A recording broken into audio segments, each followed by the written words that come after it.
De la confrontation, de la conviction et une parole décalée pour débattre de l'actualité durant 52 minutes. Corse Matin et Corsica Radio vous donnent rendez-vous avec Radiouna.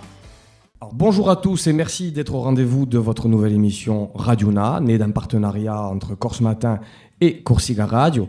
Alors, une parole cash pour débattre de l'actualité de la semaine avec des invités d'horizons divers. Voilà l'ambition que nous portons pour ce nouvel espace d'échange et de confrontation. Alors, avec moi pour diriger les débats, le journaliste de Corse Matin, Jean-Philippe Scap. Voilà, Jean-Philippe, bonjour. Bonjour à tous. Alors, veux-tu nous présenter nos invités du jour, s'il te plaît ? Alors, aujourd'hui avec nous, elle revient en deuxième semaine, elle est qualifiée, Anna-Marie Solacaro, avocate au barreau d'Ajaccio. Michel Barbet, architecte. Oui, bonjour. Membre du Conseil économique et social, Oui. comme on dit tout, Oui. et surtout présidente de la Maison de l'Architecture. Parfait, vous avez bien appris le texte. Voilà. Et Jean-Pierre Moufrage, chef d'entreprise, qui a un peu de temps libre en ce moment, donc qui... Voilà, je ne sais pas comment l'occuper et c'est une bonne occasion de saisir ce moment et de participer. Oui. Voilà. Bonjour. Très bien, alors écoutez, pour rentrer avant de rentrer finalement dans le vif des débats, on avait comme à chaque fois pour l'émission, de vous demander un coup de cœur, un coup de gueule, simplement votre état d'esprit finalement, avant d'attaquer cette émission. Alors, on va commencer avec toi, Anna-Marie. Coup de cœur ou coup de gueule cette semaine ? Et toujours coup de gueule, sinon c'est pas drôle. Voilà. Coup de gueule, coup de gueule, oui et non. Coup de gueule et en même temps inquiétude également.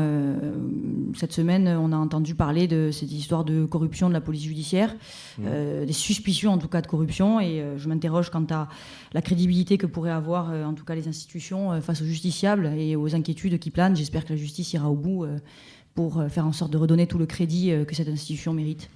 On rappelle toutefois que la personne qui a été mise en cause est ressortie libre de garde à vue sans qu'aucune charge ne soit retenue contre lui. C'est pour ça que si corruption il y a, en tout cas, j'espère que ça ira au bout et qu'on pourra redonner confiance à toute cette institution. Très bien. Michel Barbet.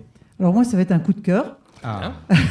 C'est la promenade de l'Aldilong à Bastia, qui est un magnifique projet et vraiment, ça met en valeur la ville de Bastia, mais ça met en valeur la Corse parce que je crois qu'il y a beaucoup de gens qui viendront de l'extérieur pour uniquement faire cette balade autour des remparts de Bastia. Très bien. Les Bastiais s'en sont emparés. Oui. Il y a du monde quotidiennement sur la promenade. Comme quoi que quand on fait des belles choses, ça profite aussi aux habitants de la Corse. Et je confirme, Jean-Philippe, pas que les Bastiais. Pas que les Bastiais. Vous y êtes allés tous les deux. Moi, oui. Jean-Philippe. Non. Non. Pas ensemble. Encore, et moi, non. Faut réparer. Guillaume l'a fête en vélo. J'ai régalé. Jean-Pierre Moufrage, quelle est l'humeur du chef d'entreprise ? Alors, ça ne sera pas au niveau de l'entreprise, parce que je dirais que l'entreprise, c'est contrasté. Il y a, comme vous le savez, c'est un sujet dont on va parler et qui mérite plus qu'une minute d'intervention, parce qu'il y a ombre et lumière dans l'activité économique en Corse en particulier, en général. Non, moi, ça serait plutôt une inquiétude d'ordre un peu plus large, à la fois conjoncturelle et de tendance lourde. C'est ce que j'appellerais l'américanisation de la société européenne et française en particulier. Alors, j'ai eu le privilège d'habiter, de vivre aux États-Unis et en Afrique. Et on voit là que c'est donc deux piliers aujourd'hui de sources de réflexion et de confrontation, du reste.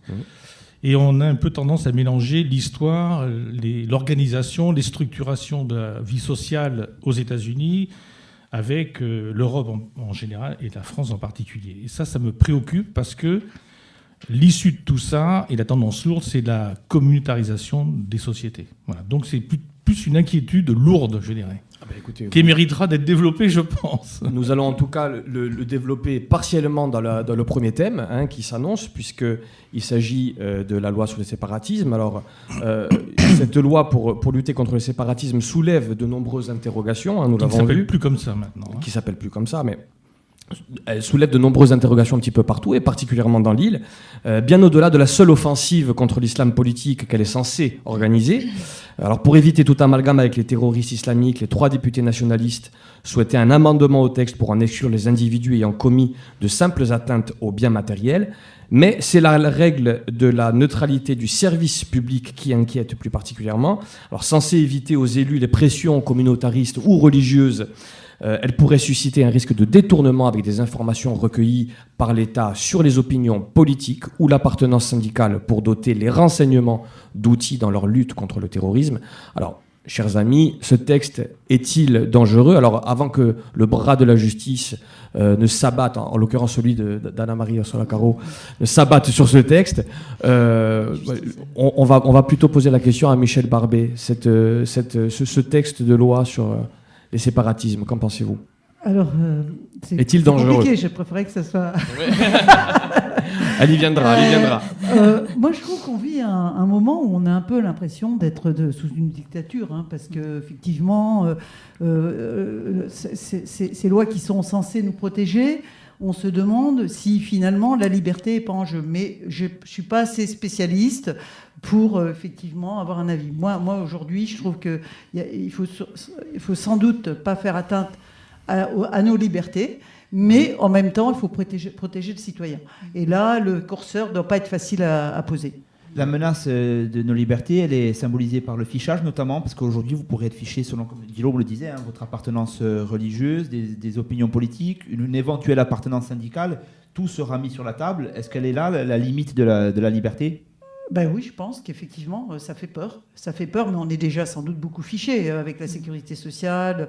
On peut avoir les assurances pour avoir des renseignements sur notre santé, nous faire payer plus les mutuelles. Enfin, voilà, c'est pas mon domaine. Je serais plus prolixe sur le mien, mais effectivement, ça. C'est le domaine de tout le monde. Oui, non, c'est vrai. Alors, Anna-Marie, tu peux t'échauffer encore un petit peu. Jean-Pierre Mouffrage, sur cette question. Alors, c'est un vaste sujet avec beaucoup d'enjeux. Alors, parler de dictature, moi, j'avoue que franchement, ça me surprend qu'on puisse employer des mots sans en comprendre, ou en tout cas en exprimer directement le contenu, et sans surtout avoir vécu sous un régime de dictature. Parce que, quand même, il suffit alors là, pour le coup, de regarder la télévision pour voir les endroits où il y a la dictature. Je pense que leur problème n'est pas tout à fait le même que le nôtre. En tout cas, la gravité n'est pas la même. Qu'il y ait des enjeux, c'est sûr. Maintenant, les enjeux, c'est comme le glaive et la balance, c'est des deux côtés que ça se trouve. Quels sont les bons moyens pour lutter contre le terrorisme auquel on s'adresse quand même ? C'est ça la vraie question. Et quand je lis ce que j'ai pu voir, moi, en plus, c'est une loi qui est en construction, donc il y aura des débats, il y aura des expressions qui seront faites de tous les côtés. Là, je vois qu'il y a une sensibilité. Elle est examinée à l'Assemblée nationale cette semaine. Hein. Oui, mais quand on parcourt ce qui a été à ce jour, alors il y en a peut-être qui voient déjà des risques locaux. Moi, personnellement, je ne les vois pas tellement, en tout cas plus qu'aujourd'hui. À partir du moment où il faut venir aux bases principales, quelles sont les libertés dont on parle ? Ou quelle est la liberté en général dont on parle ? Liberté d'expression, liberté d'opinion, liberté de déplacement. Alors on sait qu'il y a des contraintes qui peuvent être, elles, conjoncturelles et tout à fait acceptées par les gens. Je ne vois pas en quoi elles sont remises en cause aujourd'hui, véritablement. Ce qui est souvent mis sur la table, c'est ça ne va pas assez loin sur on ne nomme pas assez bien les choses concernant l'islam politique. Et les moyens de lutter contre cet islam politique. Et en même temps, justement, pour ne pas stigmatiser une frange de la population, eh bien, on déborde un petit peu, de façon générale, sur les libertés, sur les libertés individuelles. Ça, je vous interromps, parce que c'est aussi le même problème que le débat sur la laïcité. D'ailleurs, c'est un corollaire. Notion qui est tout à fait intéressante et que les gens comprennent difficilement, surtout quand ils viennent de l'étranger, la laïcité. Pourtant, quand on voit les fondements, ils sont extrêmement clairs. Et on est exactement dans la déclinaison du principe de laïcité, c'est-à-dire la non-discrimination. Il est vrai que, comme disait Camus, mal nommer les choses, c'est ajouter au malheur du monde. C'est vrai. En l'occurrence, c'est peut-être ce qu'on peut reprocher. Mais trop nommer les choses, c'est aussi pointer du doigt et discriminer. Aujourd'hui, Jean-Pierre, tu le mentionnais tout à l'heure, la loi a carrément changé de nom. C'est aujourd'hui la loi confortant le respect des principes de la République. Est-ce que là, on ne tourne pas autour du pot ? Est-ce qu'on n'use pas d'outils sémantiques pour ne froisser personne ? Est-ce qu'on n'a pas peur de nommer l'ennemi ? Parcourons, parce que ça, c'est la loi Chapeau, enfin, c'est le titre Chapeau. Et quand on parcourt, moi, encore une fois, je n'ai pas lu en détail. Bon, mais on voit les têtes de chapitre, ça concerne l'enseignement.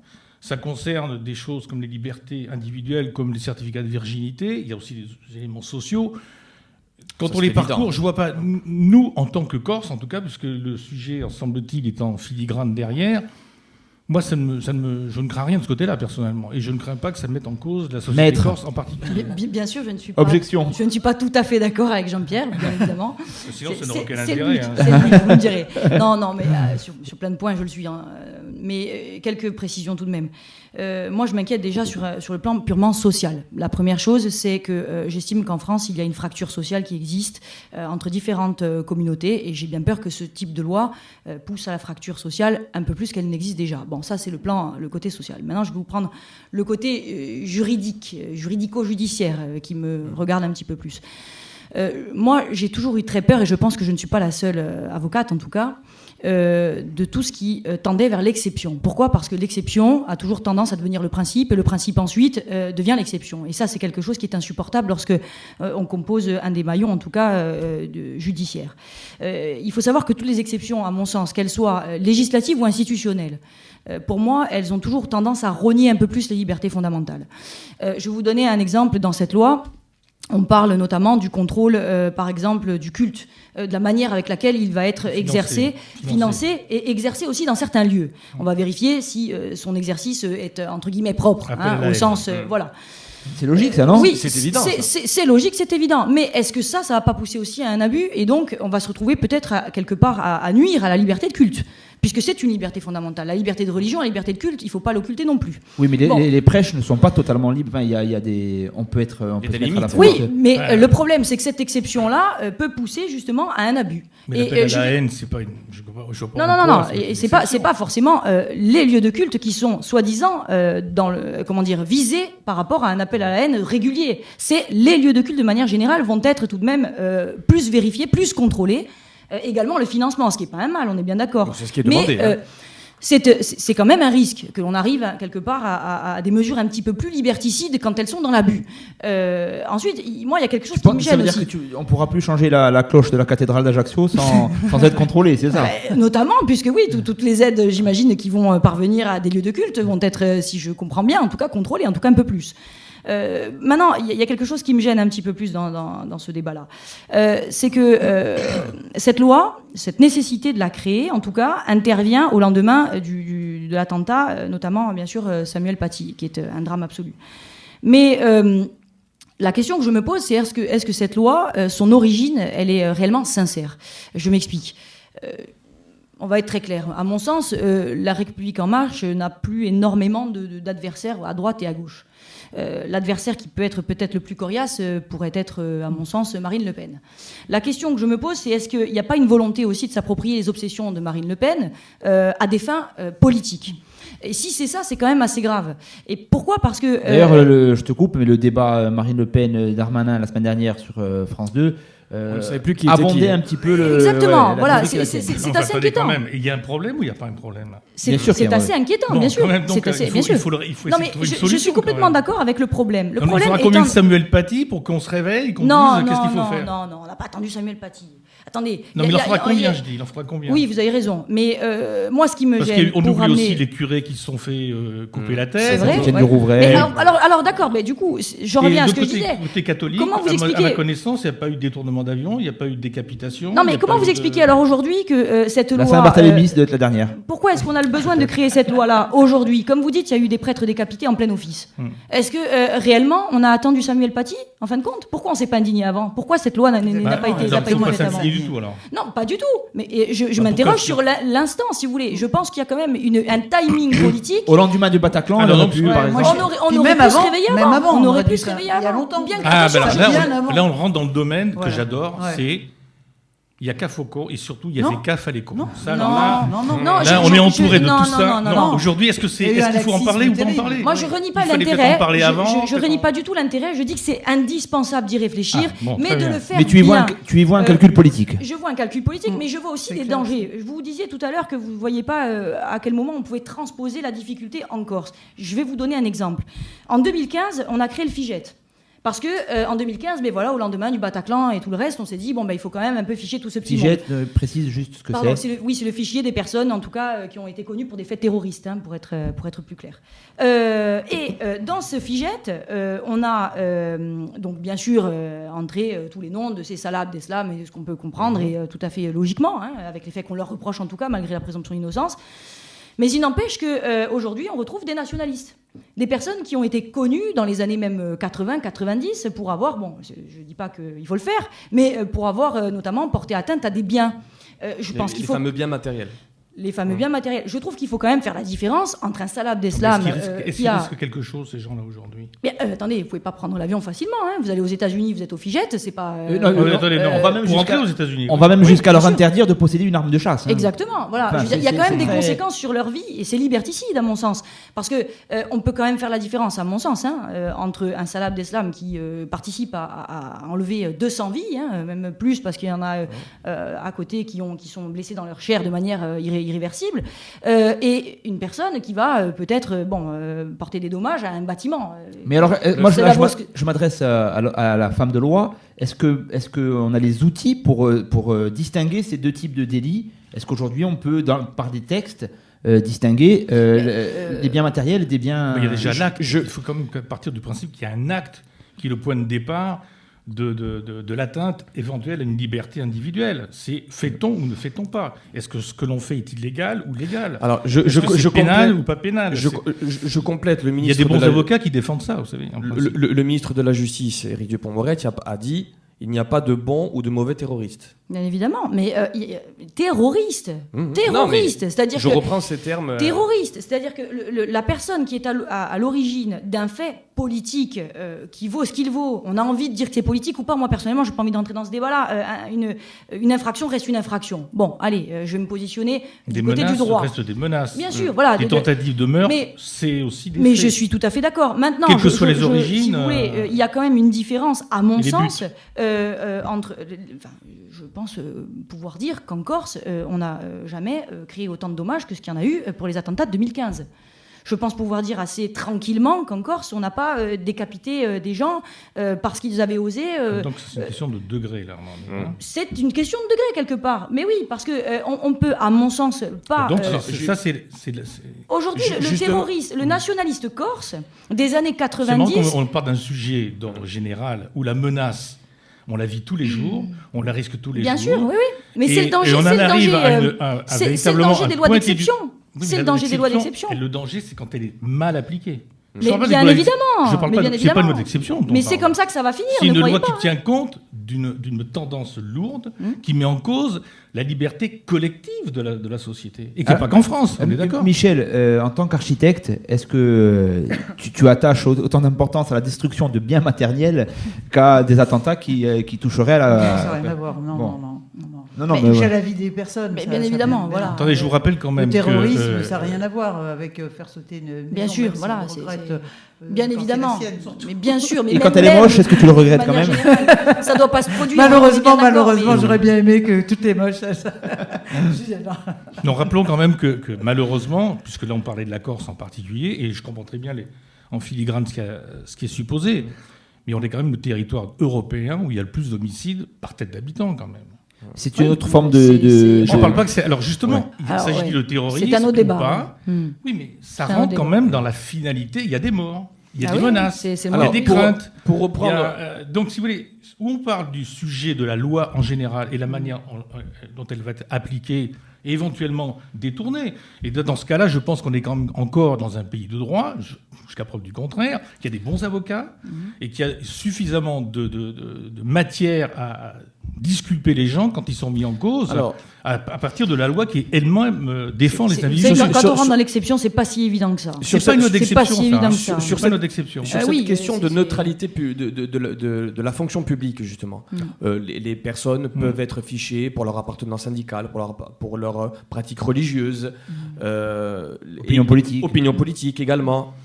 Comment est-ce qu'on se positionne? Vous évoquez bien qu'il y a un problème et qu'il faut le régler, mais comment est-ce qu'on préserve les libertés C'est vrai, individuelles que nous venons c'est de le citer? problème de l'équilibre à trouver pour la finalité des choses, le but qu'il veut atteindre et la protection des individus dans leur vie. Oui, mais est-ce qu'il n'y a pas tous une les forme jours. d'hypocrisie quand on est tous prompts à livrer nos données personnelles à Google, Booking, Ouais, les bien gens sûr, pas ouais. au GAFA en Oui, général, au GAFA, et ensuite être réticent parce que il y a ce fichage. Alors moi je Ça, le alors ça, c'est conteste, une mais très on est bonne les, question. Alors on ça- est les premiers à livrer nos données. Alors attendez, c'est une très bonne question. Merci, arrêtez-vous là.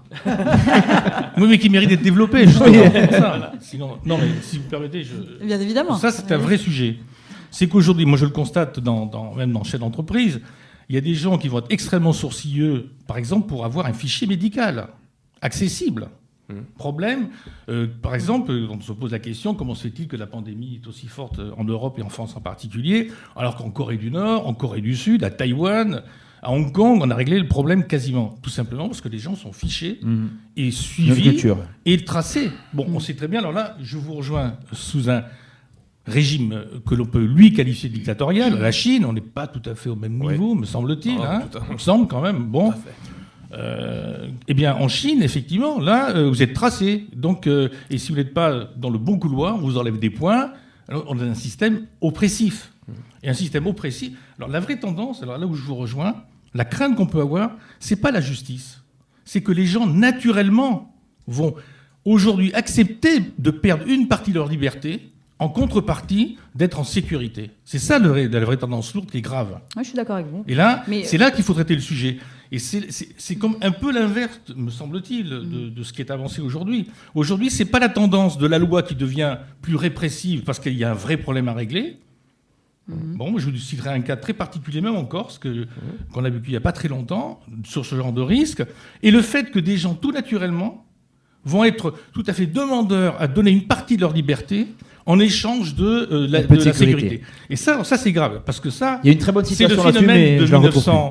1929, 1930, crise de 29, Front populaire de 36, arrivée de Hitler en 33 au pouvoir. Donc vous voyez, là j'agite les gros vous de savez que l'histoire. la loi Mais sur- les gens, à cette époque-là, les Allemands ont voté démocratiquement pour Hitler Tout à fait. parce qu'ils acceptaient de perdre leur liberté face à la menace du communisme, face à... Mais la loi etc. sur le séparatisme, elle implique tout de même un petit peu d'ingérence dans la vie de chacun, puisque on a notamment, je crois que c'est l'article 18, qui a été d'ailleurs baptisé article Samuel Paty, hein, il me semble, qui a été fait pour justement aller rechercher les personnes qui ont mis en danger des personnes dépositaires de l'autorité publique, en divulguant quelques informations que ce soit sur leur vie personnelle ou professionnelle. Ça implique d'aller rechercher dans des téléphones portables, par exemple, d'aller rechercher des informations qui sont, au départ, en tout cas, couvertes par une certaine exigence de protection de la vie privée. Donc, Qui, alors au peut-être qu'on y passage, trouvera se quelque chose. répand largement dans les réseaux sociaux. Bien hein. évidemment, mais Absolument. d'aller au-delà, c'est-à-dire saisir peut-être un objet tel qu'un téléphone portable, ou en tout cas le mettre sur écoute et pister, en tout cas peut-être de manière plus générale, des personnes qui n'ont certainement rien à voir in fine, hein. Certaines peut-être, et ça sera fait à dessein, et il fallait le faire, et très bien, mais certaines autres qui n'ont rien à voir avec tout ça, et qui vont se retrouver quelque part un petit peu pistées. Donc on a cette problématique aussi, hein, dans la loi qui va faire qu'on va renoncer, hein, à quelques, je vous rejoins, hein, à quelques libertés que nous avons en acceptant que certains projets passent. Et c'est nécessaire, je ne dis pas que ça ne l'est pas. C'est juste simplement équilibre à qu'il trouver, faut c'est un juste équilibre équilibre à trouver, qui bien est indispensable. Thème- Là, oui. Thème passionnant que nous sommes obligés de quitter pour le second thème qui touche cette fois à l'aspect plus commercial. Alors après des tergiversations, hein, et un mode de calcul plutôt surprenant, hein, concernant les mètres carrés qui ont été évoqués, le préfet de Corse a fini par fermer les grands centres commerciaux de la région ajaxienne. Alors tout simplement, hein, est-ce une bonne décision? Qu'en pense le patron Jean-Pierre Moufraggi? Alors là, oui. Du mal. Non, mais écoutez, je pense quand même que là aussi, il faut repasser les choses dans leur contexte.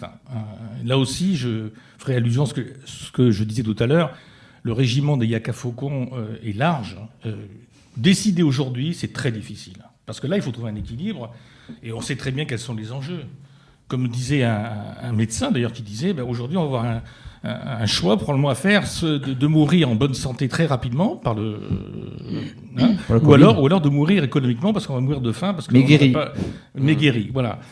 Bon, c'est un peu exagéré, mais c'est finalement le curseur, comme vous disiez tout à l'heure, il est entre les deux et c'est pas et en plus le maître du jeu, c'est la pandémie.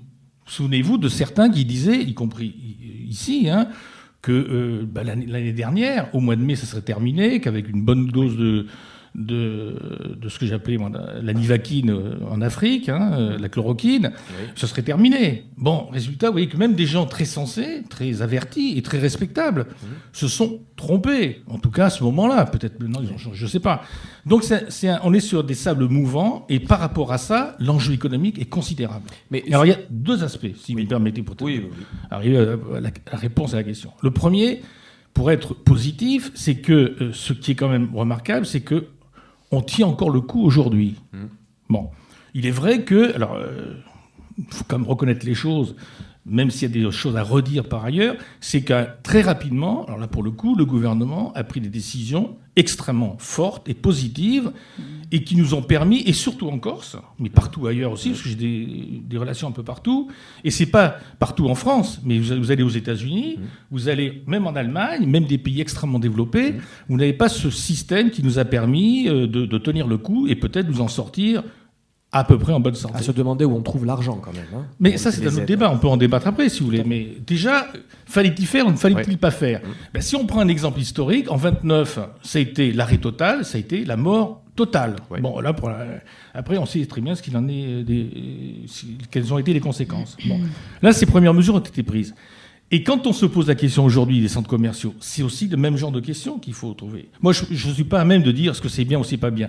Mais ce qui est certain, c'est que les pays dans lesquels ça se passait bien, on a relâché la bride.